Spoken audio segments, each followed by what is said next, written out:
Bueno, padre, hablemos del país.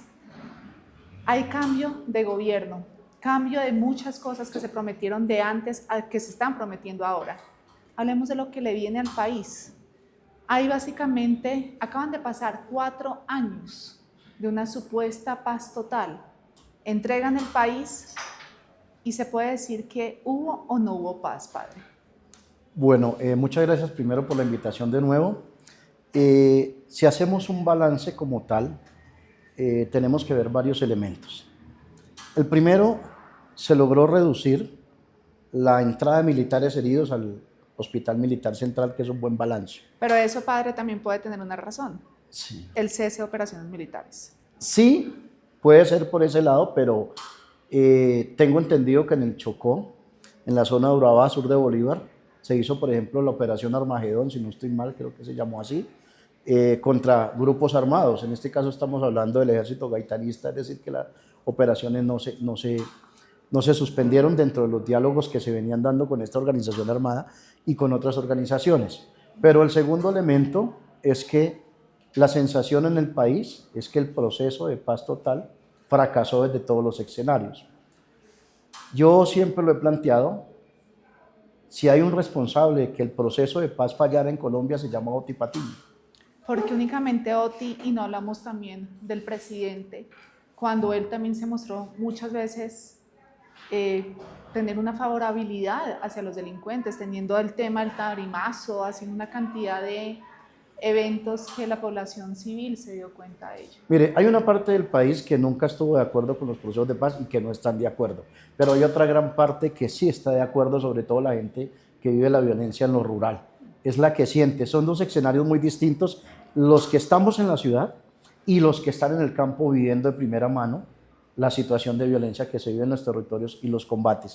Yo he tenido la experiencia de vivir los combates en los territorios y créame que no es nada bueno, pero lo que pasa es que cuando se politiza los procesos que pueden sacar adelante un país es cuando es dañino. Entonces, para uno el famoso tarimazo no fue viable. Lo que pasa es que también se demoraron mucho en demostrar acciones e iniciativas hacia querer realmente la paz. Entonces, yo pienso que los 4 años pasaron en algunos escenarios de grupos armados como esperando a ver qué iba a pasar y resulta que se les pasó el tiempo a muchos de estos de los grupos armados, no digo que sean todos porque hay otros que sí mostraron voluntad de paz, pero desafortunadamente desde el gobierno nacional no se dieron los avances que se esperaban y eso afectó los procesos. Pero si hacemos un análisis a conciencia, yo pienso que le faltó muchísimo más a los procesos de paz en Colombia.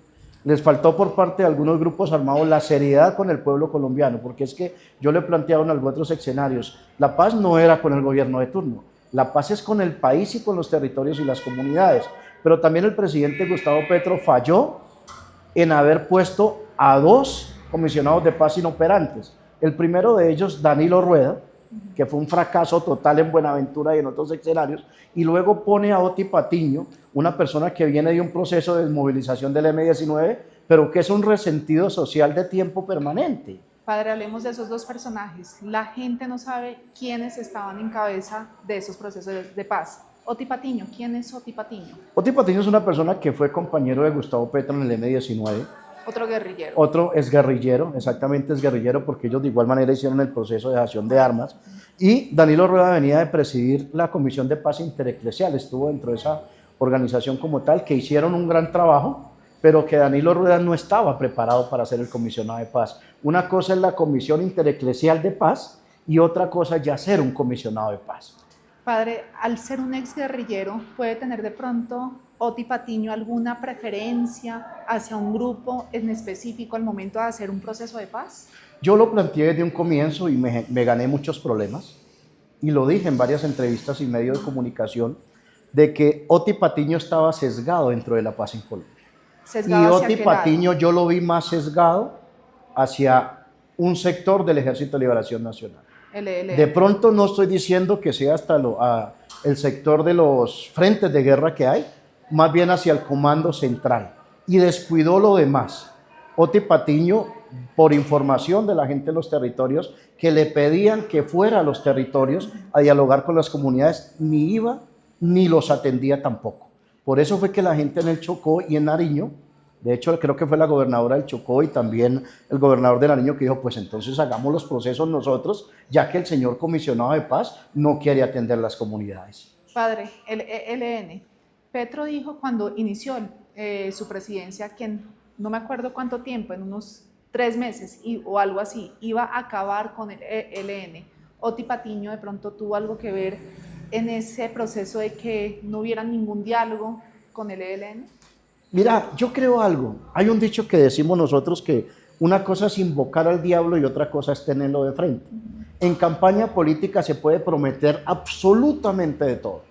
Y en Colombia la gente está acostumbrada a escuchar mentiras en los políticos. Eso es cierto. Esa es la realidad de todos los escenarios de la política en Colombia.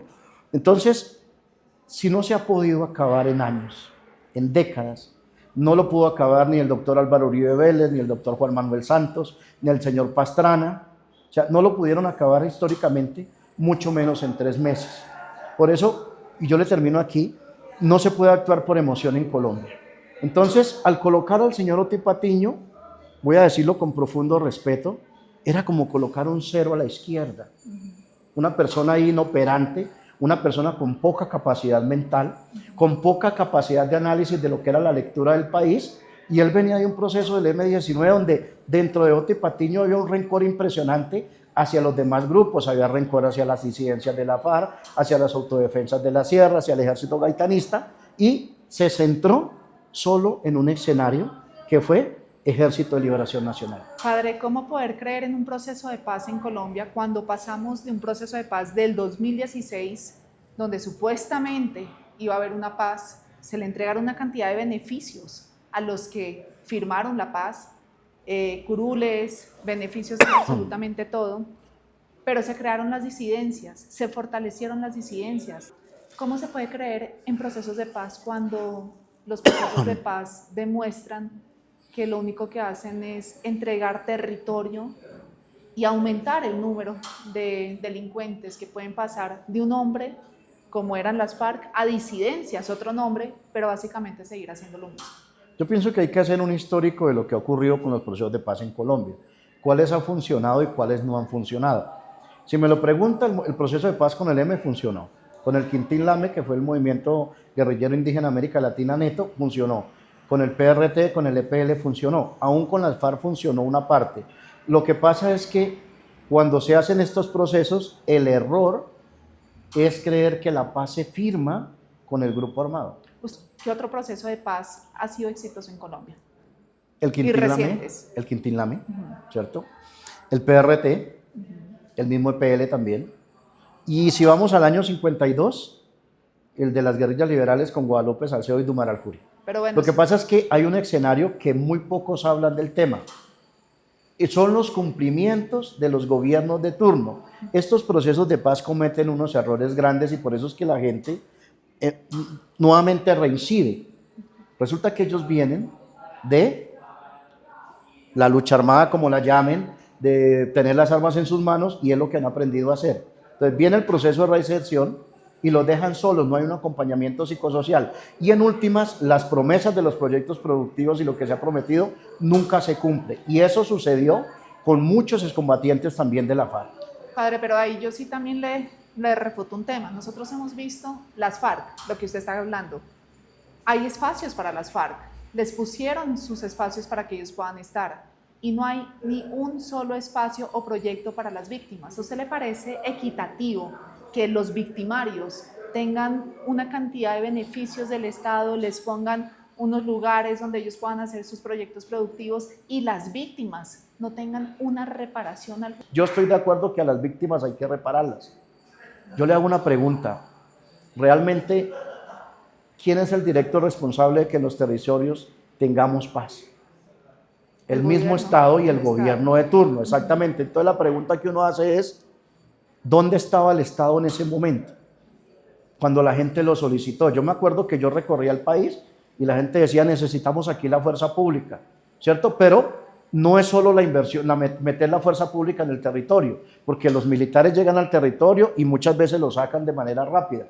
La misma gente lo saca. Claro, no necesariamente la misma gente, O Hay los grupos escenarios, armados. sí, exactamente, hay escenarios que sí se presentan choque con la fuerza pública, pero a lo que yo me refiero es dónde está la inversión en los territorios. ¿Por qué siempre que se presentan hechos de combates en los territorios, vamos a invertir en tal territorio? Entonces yo le pregunto a usted también y le pregunto a los gobiernos de turno, no a este, sino a los anteriores, ¿dónde está la plata del Catatumbo? Cuando ocurrió lo del ELN, en el Catatumbo, por ejemplo, las confrontaciones con el Frente 33, que hubo ese desplazamiento. ¿Dónde está la plata que dijeron que habían metido al Catatumbo? ¿Cierto? No se sabe qué pasó con esa plata. ¿Usted cree que hay corrupción detrás de todo esto? Totalmente. Es que el problema de Colombia, Stephanie, se llama corrupción. Pero hay otro agravante de la corrupción, es la permisividad del mismo pueblo, de muchas organizaciones sociales, de muchos líderes en el país, que permiten esa corrupción. Por ejemplo, en el Catatumbo la gente sabe que se roban los recursos, pero la gente no denuncia, porque hay muchos que comen de esa corrupción.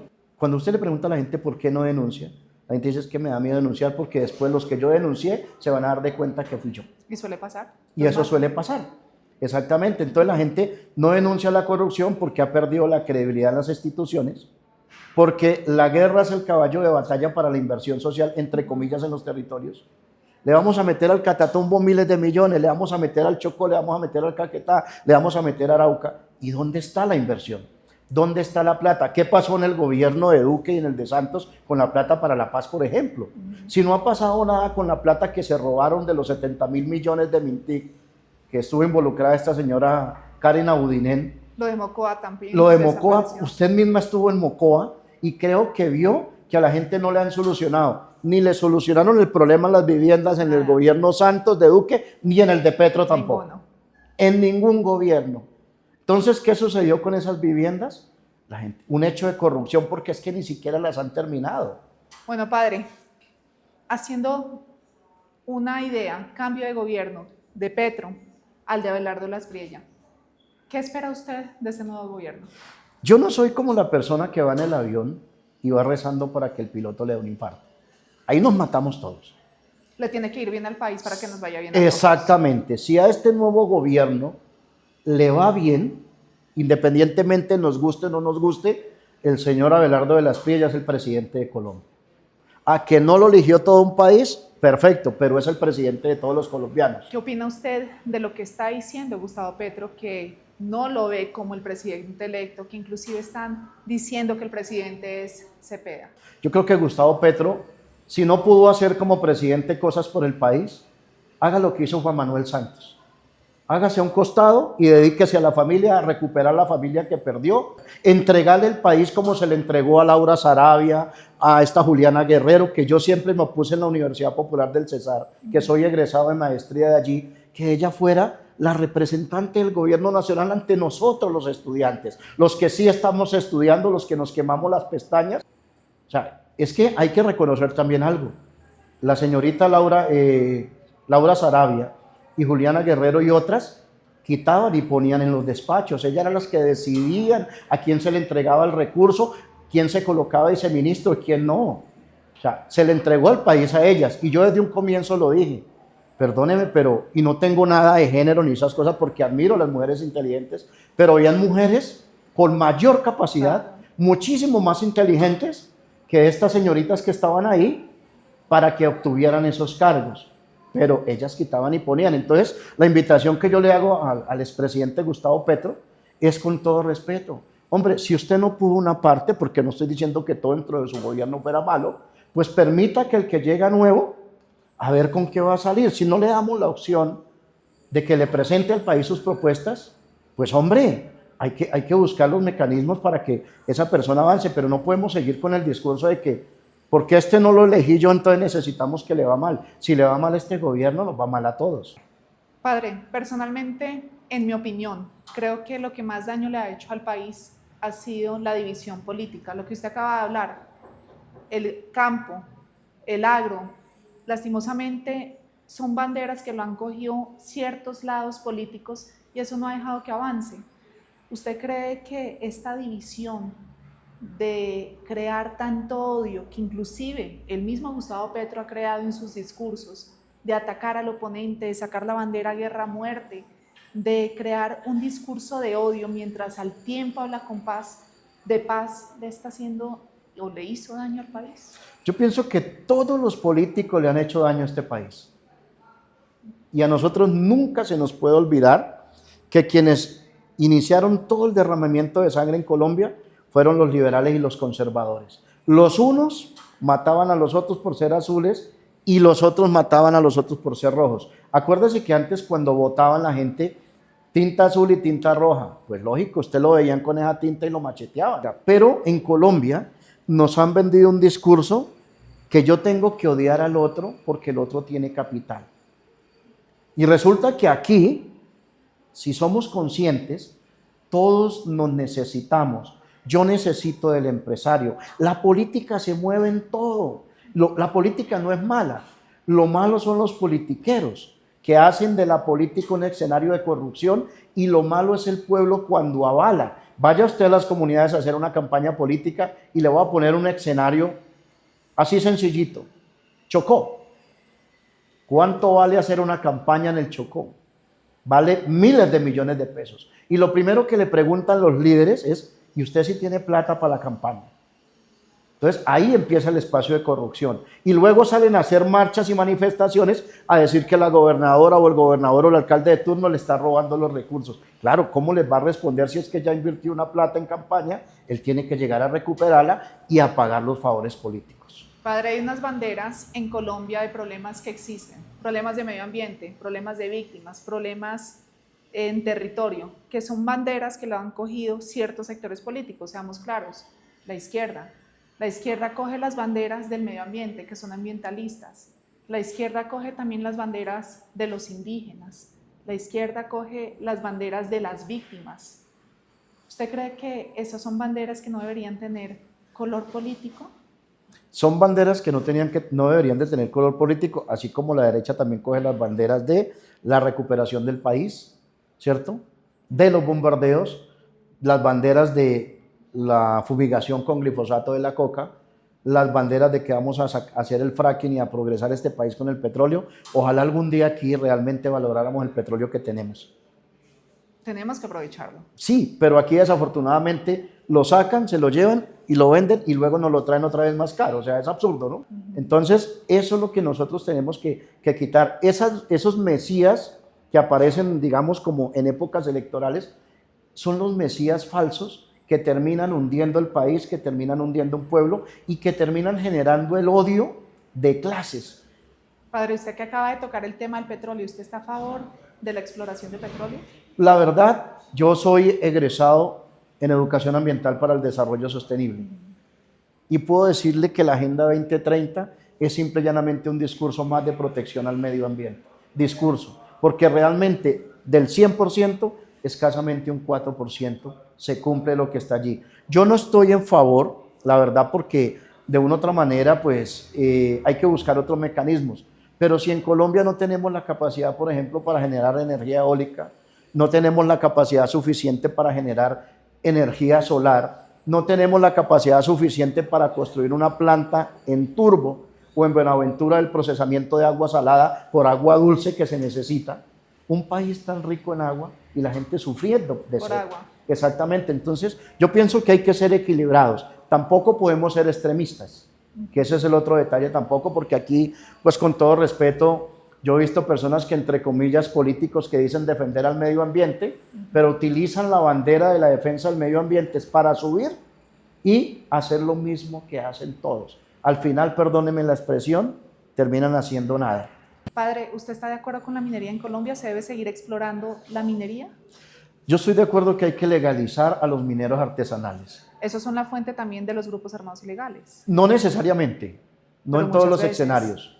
Sí, puede que se den también en algunos escenarios, pero hay mucha gente que de una otra manera son mineros artesanales, que explotan la minería, pero que son perseguidos como delincuentes. Y que no pueden vender su oro al Banco de la Exactamente, República no se ni lo nada. pueden vender, pero ¿por qué si le dan licencia a las grandes multinacionales que esas sí hacen más daño al medio ambiente? Si al minero se le diera la oportunidad en los territorios de legalizarse y ayudarlo y que le puedan vender a buen precio al Banco de la República el oro, créame que se acabarían muchas cosas. De acuerdo. Lo otro es que se puede generar un programa de recuperación, y yo lo he visto en algunos espacios a nivel país, donde antes había minería y hoy en día hay vegetación verde. Acabo de llegar de Putumayo viendo eso. Exactamente, hay recuperación, lo que pasa es que no hay la voluntad. La pregunta es, las grandes multinacionales que se llevan los recursos de nuestro país, que en el fondo no le queda nada al país, ¿hacen esa protección del medio ambiente? También lo he visto. Exactamente, entonces ahí es, si eso se puede hacer con ellas, se puede hacer con los demás también. Y yo le voy a decir algo con todo respeto,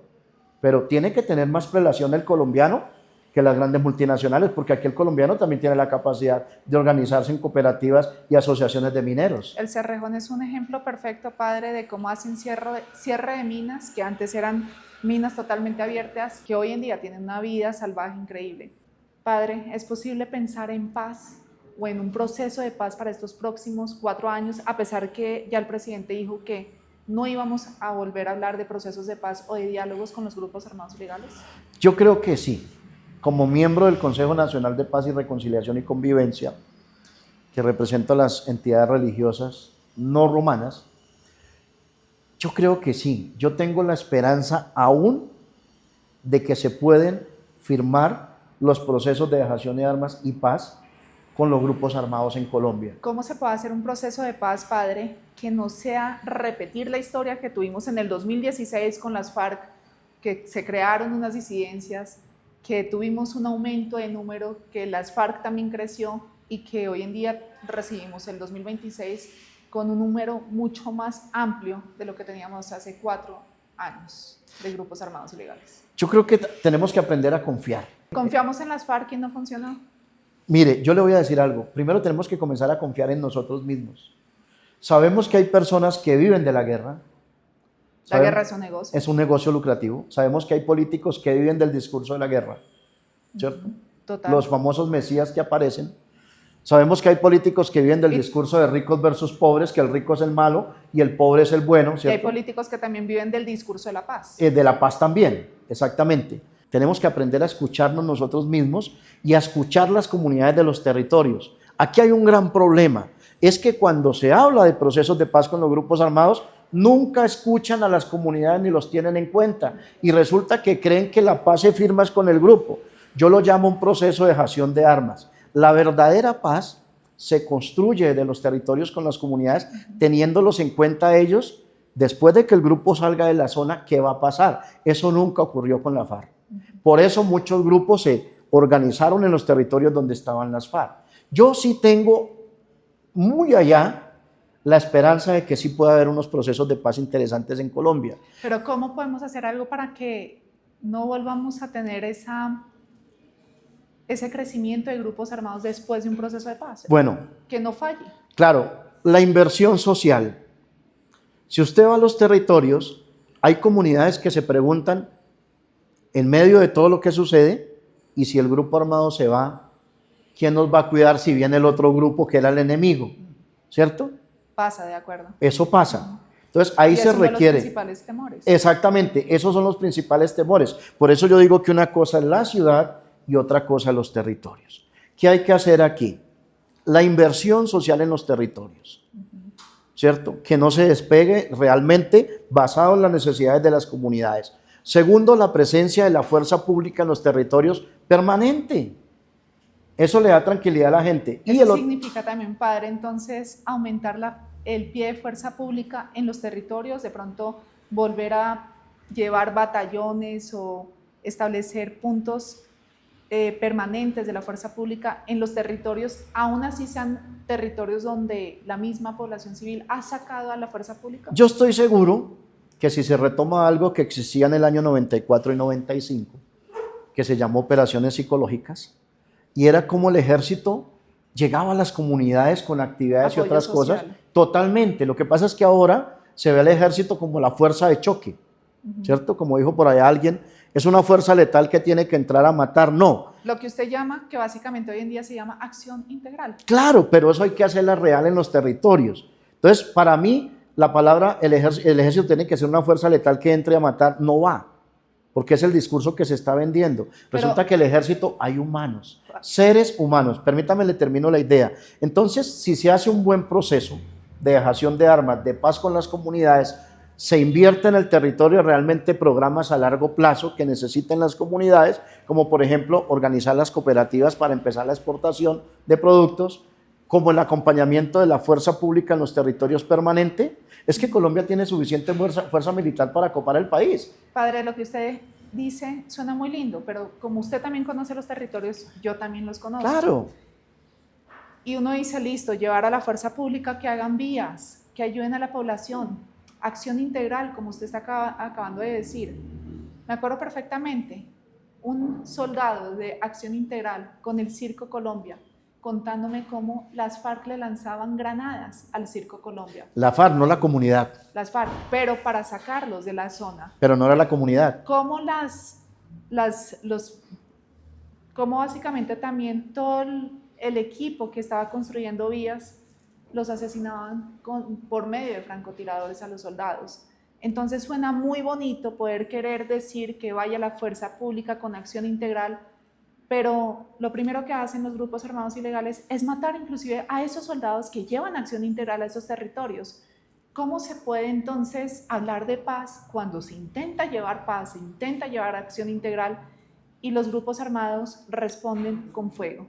Es decir, que los grupos armados están por encima de la fuerza pública, según usted lo que me plantea. Cuando usted me plantea lo del circo, estoy seguro que la gente que estaba viendo el espectáculo no fueron los que tiraron la granada. Acción integral no tiene ni siquiera permiso para tener un arma, no pueden. Exactamente, perfecto. La pregunta es, ¿y entonces dónde estaba la otra parte del ejército que se supone que tiene que custodiar a los que estaban haciendo acción integral? ¿Dónde estaba la otra parte del ejército que se supone que tenían que custodiar a los que estaban haciendo los puentes? Por ejemplo, cuando el tema de Nariño... Utilizan francotiradores. Sí, pero la fuerza pública también los tiene. Y la fuerza pública tiene un gran equipo de inteligencia, que yo sepa. Entonces ahí entramos a una confrontación y un choque. Entonces falla la inteligencia. Falla la inteligencia. Pero aquí, ¿cuál es la idea, Stephanie? ¿Cuál es la idea? Yo sí creo que se puede hacer la paz en Colombia. En la medida en que se quite los escenarios a esos politiqueros que mantienen ese discurso, a toda esa narrativa. Yo estoy seguro que si este presidente dice, nos vamos a sentar sí o sí a dialogar, el 95% de los grupos en Colombia se sientan con el presidente. Pero permítame, le termino. Yo estoy seguro que si el presidente le pide el apoyo a las comunidades para esos diálogos, las comunidades le van a apoyar, independientemente si votaron por él o no. Y estoy seguro que hay dos escenarios. O Abelardo de la Espriella, presidente de la República, pasa en la historia del país como el presidente en el cual nuevamente la confrontación volvió y volvió el caos en Colombia, ¿cierto? O el presidente que logró firmar la paz con la mayoría de los grupos y logró un Nobel de Paz en Colombia. Yo estoy seguro que en medio de todo el escenario que propone el presidente, ese sería un gran camino. Una sola oportunidad que le diera, una sola, no dos, ni tres, ni cuatro, sino que se sentaran realmente buscando unos mecanismos jurídicos donde si hay que pagar cárcel, que paguen cárcel, ¿cierto? Si hay que indemnizar a las víctimas con la plata que tienen los grupos, la indemnicen, pero que realmente le llegue a los territorios. Padre, hay unos testimonios de mismas personas del ELN que dicen que apoyaron la candidatura de Gustavo Petro. Lo dicen. ¿Por qué no se dio entonces un proceso de paz entre el ELN y el gobierno de Gustavo Petro, siendo que había en cierto modo como cierta, no sé si decirlo amistad, pero cercanía entre el expresidente Gustavo Petro y el grupo armado? Cuando Santos era presidente y estaba negociando la paz, se iniciaron unas reuniones de exploración en La Habana. ¿Qué hizo el ELN? Le metió un bombazo a la Escuela General Santander. Entonces ahí se fraccionó el proceso con el ELN, que fue las reuniones de exploración. Todos los mandatarios han sufrido tropiezos en los procesos de paz. ¿Qué le dijeron a Álvaro Uribe Vélez que había fallado en el proceso, por ejemplo, con las autodefensas en Colombia? Para mí él no falló. Para mí él hizo un proceso de paz que en su momento lo respaldamos. Yo fui uno de los que lo respaldé porque consideraba que en esas zonas de donde operaban las autodefensas en Colombia, Carlos Castaño y su gente, pues la gente necesitaba vivir en paz. Entonces todos los gobiernos han tenido buenas intenciones. Pastrana, que se quedó con la mano estirada, por ejemplo, cuando Tiro Fijo lo dejó allá en el Caguán, el mismo Pastrana le abrió toda la zona de Casa Verde a las FARC, ¿cierto? Grupos de narcotráfico han respaldado candidatos presidenciales. Los Rodríguez Orejuela dijeron, ahí respaldamos a Ernesto Samper con el famoso proceso 8000, ¿cierto? Que terminaron muchas de las campañas en las cárceles.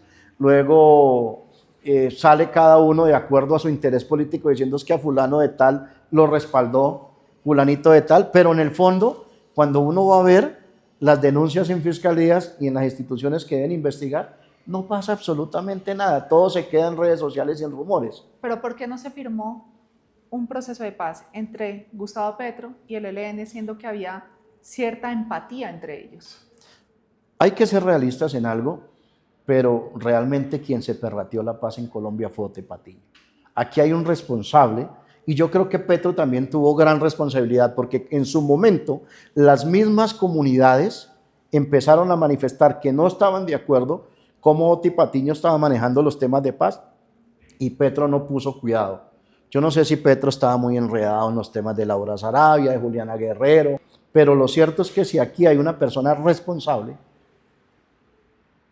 inclusive el señor Ote Patiño trató de acabar el Consejo Nacional de Paz y Reconciliación, le quitó facultades, es más, nunca convocaba al Consejo Nacional de Paz y Reconciliación porque el señor Ote Patiño se creyó un Dios pequeñito.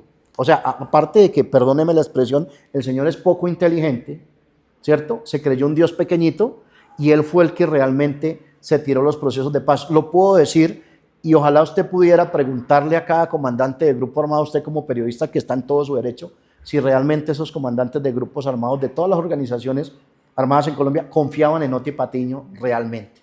Muchos en los territorios decían, es que Ote Patiño solo está tirando para el Comando Central. Y yo sé que esto que estoy diciendo puede afectarme en el tema del Consejo Nacional de Paz y Reconciliación, pero para que haya paz implica también reconocernos y decirnos las verdades. Padre, ¿usted cree que los grupos armados, sea el que sea que está en Colombia actualmente, le firmaría la paz a Abelardo Lasprilla? Yo estoy convencido que sí. ¿Por qué se lo firmarían a Abelardo y no a Gustavo Petro? Precisamente porque en el gobierno de Gustavo Petro no había credibilidad en el comisionado de paz, en ninguno de ellos hubo credibilidad. Y cuando usted no cree en el comisionado de paz, que se supone que es el órgano que representa al presidente y que tiene las facultades de dialogar, pues usted se queda quieto. Ahora, hay que reconocer también, varios de los grupos armados tuvieron toda la intención de firmar. Y aquí no estoy sacando la cara por nadie ni estoy haciendo apología, pero le cumplieron al ejército gaitanista con las zonas de ubicación temporal. Tengo entendido por los medios de comunicación y por los mismos líderes que cuando ellos llegaron a la zona no habían absolutamente nada. Ocurrió lo mismo que Santos cuando las FARC, que la última marcha que hizo Pablo Catatumbo en el Cauca, llegaron al sitio y no había sino un peladero. Entonces, ojo con esto también que son incumplimientos. Pero yo estoy seguro que si el presidente les dice a los grupos, nos vamos a sentar, los grupos se sientan. El presidente en una época, inclusive hay videos de él, estaba a favor de los procesos de Sí, paz. claro. Hoy en día, él dice que no va a dialogar, que da dos opciones, o se desmovilizan o les dan de baja. ¿Usted cree que eso sí va a ser la única opción que tengamos en Colombia? Yo pienso que la opción mejor, aquí pueden ocurrir, le voy a hablar de 5 escenarios. Y en esto voy a ser un poquito temerario. El primer escenario es que todos los grupos se unan al que tiene mayor fuerza en Colombia y se cree una coordinadora guerrillera como se hizo en otrora. Y es muy posible que pase. Es muy posible. El segundo escenario es que el narcotráfico comience a armar bandas en las ciudades y organizar gente armada. El tercer escenario es que la guerra de lo rural se traslade al urbano. Y eso ya se ha demostrado que se puede. Ojo que con esto no estoy haciendo apología, estoy haciendo un análisis que puede ocurrir. El cuarto escenario es que las comunidades comiencen a organizar paros y a bloquear vías del país exigiéndole al presidente que se inicien los diálogos de acuerdo a la Constitución y lo que ha quedado establecido. O el quinto escenario es que el presidente y sus asesores hagan una lectura de lo que puede ocurrir y den una sola oportunidad. Yo estoy seguro, y me atrevo a decirlo, que el nuevo presidente de Colombia, si da una sola oportunidad, el 95% va a negociar con él. Estoy seguro que se sientan los equipos jurídicos y en tiempo récord organizan todo el tema jurídico para poder sacar adelante. Y estoy seguro que pasaría en la historia de Colombia y América Latina, no como el presidente que logró, y sé que suena utópico, desmovilizar uno, sino varios grupos y logró un Nobel de Paz. Padre, yo tengo esa lectura, Stephanie. ¿Qué le da a usted esa seguridad? La esperanza en la gente y en los territorios. Pero también de pronto ha sido algo que usted ha podido hablar en los territorios, estando en la mesa de paz, de pronto con los grupos armados que le han transmitido ese mensaje. ¿Por qué tanta seguridad? Yo tengo la seguridad, Stephanie. Y es más, como tengo la seguridad de que el primer gesto de los grupos armados en Colombia va a ser liberar los policías, los militares que tienen secuestrados. Ese sería el primer paso. Algo que no logró Petro. Que no logró Gustavo Petro, exactamente, hay que reconocerlo. Y estoy seguro que si el ELN le quiere responder al país con la paz, los dos miembros del CTI también, que están allí, serían liberados. ¿Qué mecanismo utilicen? No interesa el mecanismo. Si ustedes ven, señores de los grupos armados que tienen retenido a estos militares, que desde el Consejo Nacional de Paz y Reconciliación se puede hacer una interlocución, pues buscamos la forma y la vía para hacerlo. Lo importante es que ellos estén en sus casas. Lo importante es que estos militares puedan estar. Y yo estoy seguro. Llevan más de un año, padre. Claro, yo estoy seguro que ese sería un buen gesto para el país. Y eso no significa agachar la cabeza. Significa devolvérselos a las familias para que sus madres y sus padres y sus hermanos los puedan abrazar. Padre, ¿usted no cree que de pronto el interés también de estos grupos acercarse a un diálogo de paz es temor? El presidente salió duro. ¿Para qué? Salió como ese papá dando perrero. ¿Sí me entiende? Puede ser temor. Sí, puede ser temor también, pero no creo mucho. Pero si hay algo es que ya hay dos escenarios distintos. Ya de la Espriella no es candidato presidencial, ya su discurso tiene que ser de un presidente, que es el presidente de todos los colombianos. Nos guste o no nos guste, les guste o no les guste, ya es el presidente de todos los colombianos. Entonces yo pienso que si él manda un mensaje, es como cuando decía el papá, mi papá nunca me pegó, pero un día cogió la correa, la puso en su mano y puso aquí una zanahoria. Así, me dijo: mi hijo, ¿cuál de las dos le gustaría? Papá, la zanahoria. Perfecto. Padre, la guerra ha cambiado en Colombia. Llevamos 60 años en un conflicto sin terminar, pero la guerra ha tenido diferentes pasos y diferentes cambios. Hoy en día la guerra no solamente se combate con bombardeos, con acciones armadas, porque los mismos grupos armados tienen a hombres que ni siquiera están uniformados. Es fácil combatir o crear una guerra que ya no solamente se están librando en las montañas, sino se están escondiendo entre la población civil y es más difícil de detectar. Toda la vida existieron los milicianos en los grupos armados. Pero han aumentado. Sí, pero toda la vida han existido. Lo que pasa es que ha mutado. Y es más, ahorita es más fácil de rastrearlos a través de los teléfonos celulares y todo eso. Esa es la forma que ha mutado también. Anteriormente los mensajes eran personales y se hablaba de algo que llamaban el M19, el automático, que era que a usted lo citaban a las 5 y a las 5 llegaban, si llegaba a las 5:01 ya la persona se iba, ¿cierto? O sea, había lo que llamaban dentro del conflicto armado la compartimentación. Entonces, hoy en día existen también, de hecho en Cali creo que existió la Gloria Amanda Rincón y en muchos escenarios operaban las milicias. Aún existen y han existido siempre. El tema es que ahora se ha mutado, ¿cierto? Se camuflan más. Se camuflan también, es decir, pero mira que antes era más fácil camuflarse. Hoy en día la fuerza pública ha avanzado más en inteligencia. Hoy en día usted con el celular en la mano tranquilamente le escuchan la conversación, así tenga el celular apagado. Hoy en día usted puede tener un sistema de activación del celular que lo pueden estar escuchando si quieren. Por algo es que cuando la fuerza pública hace seguimientos, cuando secuestran a alguien o asesinan a alguien, terminan obteniendo los chats. Entonces, ha mutado también, pero la inteligencia es capacidad mayor. El tema es en qué estamos fallando nosotros como sociedad y como Estado, que muchos de esos jóvenes terminan en los grupos armados. O sea, ¿en qué estamos fallando nosotros? ¿Por qué los jóvenes son tan atractivos y las jovencitas para los grupos armados? Yo he tenido casos de jóvenes que conocí en grupo armado, como por ejemplo la antigua FARC, Y yo le preguntaba a una de ellas, ¿por qué estás acá? Me decía, es que no aguantaba la violencia de mi papá en la casa, nos cascaba durísimo. Y resulta que se hizo novia del comandante y ese comandante le daba un estatus a ella y le daba poder. Padre, ¿qué espera usted para este nuevo gobierno de Abelardo La Espriella? Yo espero que le vaya bien. La verdad, yo espero que le vaya bien.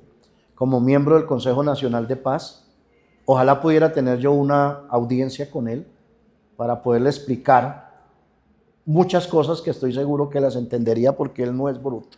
Él es una persona demasiado inteligente. Yo diría que muchísimo, demasiado inteligente. Y si a él le va bien al país. Nos va bien absolutamente a todos. Yo estoy cansado del conflicto. De hecho, entre los problemas de seguridad que he tenido, me han intentado sacar del país con asilo, pero yo digo, ¿yo por qué me voy a ir de mi país? Si yo aquí nací, aquí crecí, aquí soy feliz. Y yo les quiero decir a los colombianos es que acabemos el discurso del odio y la confrontación. Yo sigo sosteniendo que la mayoría de los grupos armados, si el presidente Abelardo La Espriella los llama, ellos le van a responder. Y no solo le van a responder a él, le van a responder al país. Hay varias opciones, pero yo pienso que esa es la más económica, la que menos derramaría sangre y la que de una otra manera dejaría a los colombianos, digamos, como un ejemplo de decir, sí, paremos las confrontaciones, porque si estos pudieron, nosotros también podemos como colombianos. Entonces yo espero que le vaya muy bien y que finalmente nosotros como miembros del Consejo Nacional de Paz estamos dispuestos a colaborar, que nosotros estamos dispuestos a, si es necesario, sesionar y buscar caminos. ¿Qué es lo más malo que nos puede pasar en Colombia? Donde se haga un llamado, que le digan que sí. Eso es lo más malo. Y nos ahorraremos vidas de militares, de policías, de los mismos que están en los grupos armados, porque también son colombianos. Y estoy seguro que ni para las madres de ellos, ni para las madres de los militares, ni los guerrilleros, ni los que están en los grupos armados, es bueno recibir a su hijo en un ataúd o en una fosa común. Estoy seguro que para ninguna de ellas es bueno. Esa sería como la opción y sigo creyendo en que sí es